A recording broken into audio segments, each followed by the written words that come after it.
Discours sur les objectifs cachés des francs-maçons vis-à-vis de l'islam. Mesdames et messieurs, aujourd'hui, je vous invite à explorer un sujet souvent entouré de mystères et d'incompréhension, les francs-maçons et leur rapport avec l'islam. Ce sujet, bien qu'extrêmement délicat, mérite d'être abordé avec un regard critique et une écoute attentive. Nous vivons à une époque où les préjugés et les stéréotypes peuvent conduire à des discours de haine et de division. C'est pourquoi, dans cette analyse, je m'efforcerai de dissiper certains mythes et d'aborder des réalités complexes, tout en faisant preuve de respect pour toutes les croyances. La franc-maçonnerie, un mouvement ancien dont les racines plongent dans les traditions des guildes de bâtisseurs de la fin du Moyen Âge, a toujours été entourée de mystères. Ses rituels, son langage symbolique et ses enseignements ésotériques ont suscité des interrogations et des méfiances à travers les âges. De nombreux individus et groupes ont élaboré des théories, parfois fantaisistes, sur les véritables intentions de ce mouvement. Parmi ces théories, certaines avancent que les francs-maçons cacheraient des objectifs antireligieux, ou qu'ils auraient un agenda précis par rapport à l'islam. Examinons donc ces assertions avec soin. Il est fondamental de reconnaître que la franc-maçonnerie, par essence, prône la tolérance et la liberté de penser. L'une de ses valeurs majeures est le respect des croyances et des opinions de chacun, quel que soit leur contexte religieux. Ainsi, à première vue, il semblerait que la franc-maçonnerie ne présente pas d'hostilité envers l'islam ou toute autre religion.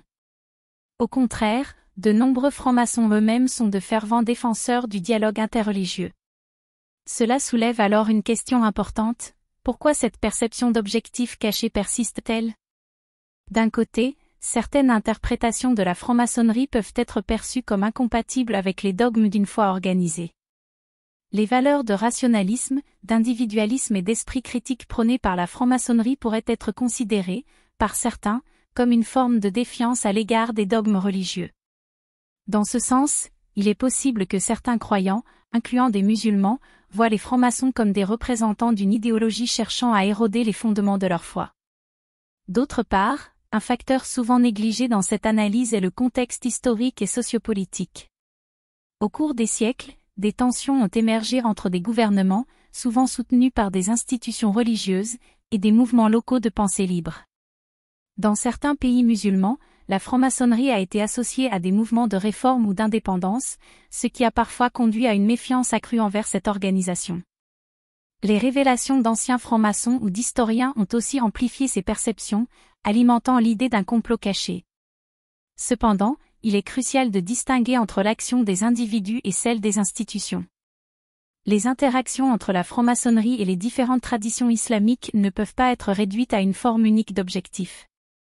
En effet, de nombreux francs-maçons issus de pays à majorité musulmane ont cherché à promouvoir des valeurs de paix, de compréhension et d'évolution sociale, souvent en opposition à des régimes autoritaires. Ils ont été des acteurs essentiels dans la défense de la laïcité et de la séparation entre religion et État, valeurs souvent chères à ceux qui aspirent à un progrès social dans leur société. Les francs-maçons revendiquent souvent une approche universelle, prônant l'idée que tous les hommes sont égaux et que le vrai progrès réside dans l'enrichissement des esprits, indépendamment de leurs croyances. Cette vision peut résonner de manière différente selon les milieux. Pour certains, elle est perçue comme une menace, tandis que pour d'autres, notamment des intellectuels et des universitaires, elle représente une avancée positive vers un monde plus inclusif et harmonieux. Il est également intéressant d'observer le paysage contemporain, où les défis globaux tels que le terrorisme, l'extrémisme religieux et l'intolérance, souvent exacerbés par des perceptions erronées des autres, nécessitent un dialogue constructif entre différentes communautés. Dans ce contexte, les francs-maçons, à travers leur réseau international, peuvent jouer un rôle clé dans la construction de ponts entre les différentes cultures et religions, y compris l'islam. En conclusion, les objectifs cachés attribués aux francs-maçons dans leur relation avec l'islam sont souvent plus le fruit d'une interprétation biaisée que d'une réalité tangible. Il est impératif d'aborder ce sujet avec nuance et discernement, en évitant les généralisations hâtives qui exacerbent les divisions. La franc-maçonnerie, à travers ses valeurs de fraternité et de tolérance, peut potentiellement être un allié dans la quête d'un dialogue interreligieux fécond, propice à un enrichissement mutuel et à la lutte contre les formes d'extrémisme qui dénaturent les enseignements fondamentaux de la plupart des croyances, y compris l'islam. Je vous remercie.